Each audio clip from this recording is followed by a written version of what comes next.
welcome to this live, ladies and gentlemen. The subject is Bharat, India. আপনারা বাংলাদেশের মানুষ যারা আছেন, প্লিজ ইন্ডিয়াকে বাঁচান, ভারতকে বাঁচান। এখন ভয়ঙ্কর খবর আসতেছে ভারতের জন্য। সারা পৃথিবী থেকে বিচ্ছিন্ন হওয়ার পথে মনে হচ্ছে ভারত।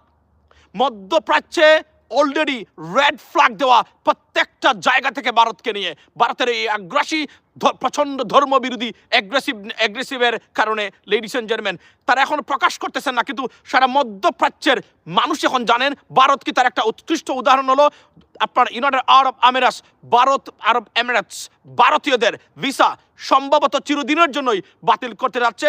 করতো তারা যদি তাদের প্রয়োজন না হতো, বিকজ তাদের টেকনিক্যাল সাপোর্টস অন্যান্য জায়গাতে এই সুযোগ সুবিধাটা লাগবে, কারণ এদের রিপ্লেসমেন্ট এই মুহূর্তে বাংলাদেশ করতে পারে নাই, বিকজ 16 বছরের একটা ব্রুটাল ব্যর্থ অথরিটারিয়ান রেজিম যারা বাংলাদেশটাকে ভারতের হাতে তুলে দিয়েছিল, তাদের কারণে আমাদের এই নতুন প্রজন্ম দাঁড়াতেই পারে নাই কোনো দিনের জন্য।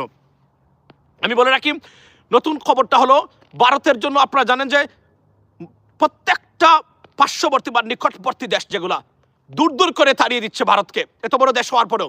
অ্যান্ড লাস্টলে বাংলাদেশ এমন একটা কিক দিয়েছে অন দেয়ার অ্যাস, যারা পাগল হয়ে প্রতিদিন বাংলাদেশ নিয়ে মিডিয়া সন্ত্রাস আপনার ঘোষণা করেছে।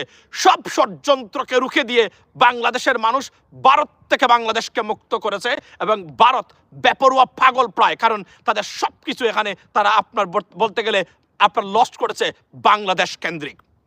এবার খবর হলো যুক্তরাষ্ট্র 2 দিন আগে আপনারা দেখেছেন যুক্তরাষ্ট্র ভারতকে নিয়ে একটা আপনার আওয়ামী লীগকে নিয়ে একটা রিপোর্ট দিয়েছে। সেটা কি, যে বাংলাদেশের যে সন্ত্রাসবাদের কথা বলতো আওয়ামী লীগ, সেটা বিরোধী দলকে নিশ্চিহ্ন, নির্যাতন এবং দমিয়ে রাখার জন্য এদেরকে সন্ত্রাসী ঘোষণা দিয়ে তারা এই কাজটা করতো ভারতের সহযোগিতায়, যেটা স্টেট ডিপার্টমেন্টের যে রিপোর্ট আছে সেই রিপোর্টে তারা সুস্পষ্টভাবে উল্লেখ করেছে গতকালকে আপনার যুক্তরাষ্ট্র।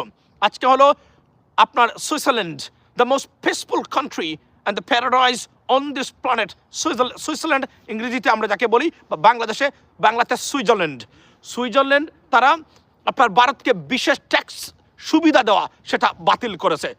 যুক্তরাষ্ট্র আপনার অসহযোগী বা আনফ্রেন্ডলি দেশ হিসাবে আপনার ঘোষণা করেছে ভারতকে, এর আগে স্যাংশন দিয়েছে।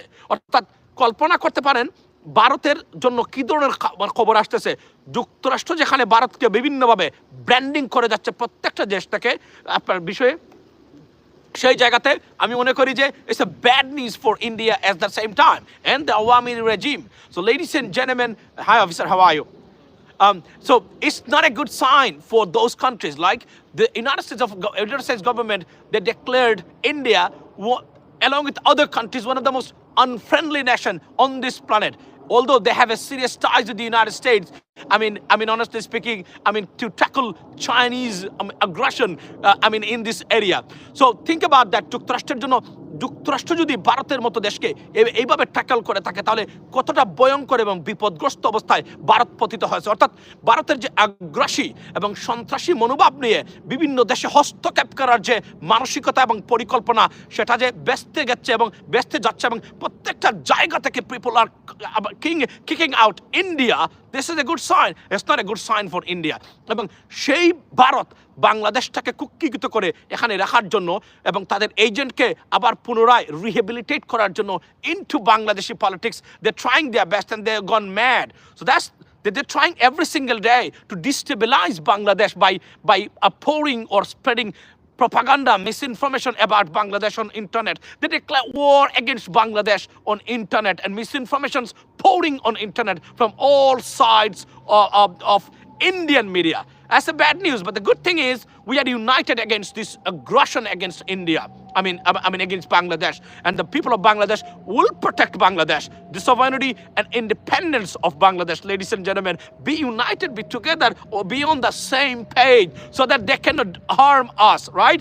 Although আমাদের সরকার যারা আছেন তাদেরকে অনেক ভালো কাজ হচ্ছে ডক্টর ইউনূস সরকারের, বা কিছু গুণগত কাজ যেগুলো অবশ্যই করা দরকার এখন পর্যন্ত সংগঠিত হচ্ছে না বলে সবাই মনে করেন, and we are very concern for it, because আমরা জানি না যে ইন্ডিয়ান যে তারা কি বাংলাদেশে এগুলা তারা আবার এগ্রাসনটা আবার বজায় রাখতেছে কিনা বিভিন্নভাবে সরকারকে বয় দেখিয়ে যারা সংশ্লিষ্ট কর্তৃপক্ষ আছেন তারা। আচ্ছা, সুতরাং আমি মনে করি এই জায়গাতে পরিবর্তন আসছে এবং আজকে ভারতের জন্য প্রত্যেকটা জায়গায়, এবং এই ভারত কতটা বিপজ্জনক। আজকে কেনিয়াতে আপনি জানেন, কেনিয়া তারা আদানির সাথে চুক্তি বাস্তব আপনার ক্যান্সেল করেছে। যুক্তরাষ্ট্র আদানিকে স্যাংশন দেওয়ার পথে এই মুহূর্তে ইট ইজ আন্ডার ওয়ে, এবং অলসো আপনার যে তারা যে চার্জ করেছে যুক্তরাষ্ট্রের ফেডারেল গভর্নমেন্ট, যা ফেডারেল কোর্ট, যা প্রেসিডেন্ট ট্রাম্পও কিছু করার ক্ষমতা নেই, এবং প্রেসিডেন্ট ট্রাম্প যে নতুন একজন প্রেসিডেন্ট সেটা বলা বাহুল্য, এবং এটা আসতেছে। সুতরাং কোনো ধরনের বেনিফিট সুবিধা আপনারা নিতে পারবেন না। লক্ষ লক্ষ ভারতীয় সিটিজেনশিপ আপনার থেকে বঞ্চিত হবেন শুধুমাত্র তাদের এই আগ্রাসী এবং অসহযোগী মনোভাব এবং বলতে গেলে একটা দুর্নীতিগ্রস্ত ব্যবস্থাকে তারা রাখার জন্য। ট্রাম্প আসলে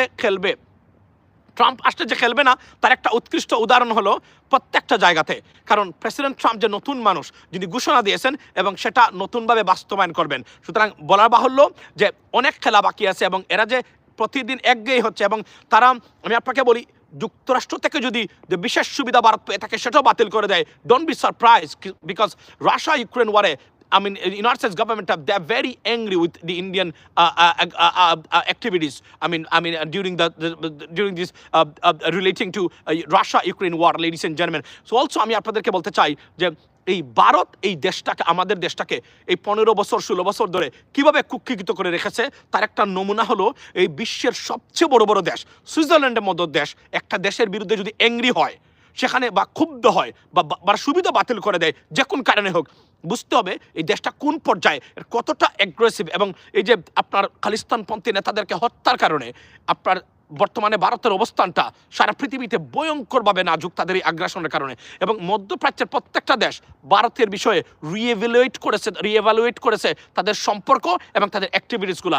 ইস on the table right now, যে কোন সময় মধ্যপ্রাচ্যের দেশগুলো থেকে ভারত বিরোধী মারাত্মক পদক্ষেপ আসতে পারে, বিকজ এটা তারা মনে করে এখন security threat, ladies and gentleman. এবং আজকে বলে রাখি যে আদানি গ্রুপকে যারা উলঙ্গ করে দিয়েছিলেন, এবং আদানি গ্রুপকে কেনিয়াতে যিনি উলঙ্গ করে দিয়েছিলেন, সেই বিষয়ে আগামীকাল একটা স্পেশাল লাইভ আমি করব। Don't miss it. If you miss it, you can miss everything for entire month, ladies and gentleman. Bangladesh সময় আমাদের এখানে 11 AM হলে বাংলাদেশ সময় সম্ভবত 10টা, রাত্রে 10টায় আমি একটা স্পেশাল লাইভ করবো একজন বিদেশিকে নিয়ে। সবাইকে আমন্ত্রণ আদানি গ্রুপকে বিষয়ে, এবং আদানি গ্রুপের দুর্নীতিগ্রস্ত এবং বাংলাদেশের সাথে আদানির যে চুক্তি যেগুলো আছে, এই চুক্তির বিষয়ে একজন বিদেশি গেস্ট, নাম বলবো না, আপনারা সারপ্রাইজ হবেন। উনাকে আমি নিয়ে আসতেছি আগামীকালকে 10 PM বাংলাদেশি টাইম, যুক্তরাষ্ট্রের সময়, নিউ জার্সি সময় 11 AM আমি যদি বলি, এবং ফ্রান্স বা প্যারিস সময় হবে সম্ভবত 5 PM। দেখার আমন্ত্রণ জানাই আপনাদেরকে। সেই লাইভটা মনোযোগ দিয়ে কাজ যদি থাকে সেটা সেরে নেবেন। Do not miss this program. It's an exclusive interview with someone else, and it's a program that we will expose many things about Adani Group's corruption into energy sector, ladies and gentlemen. So সবাইকে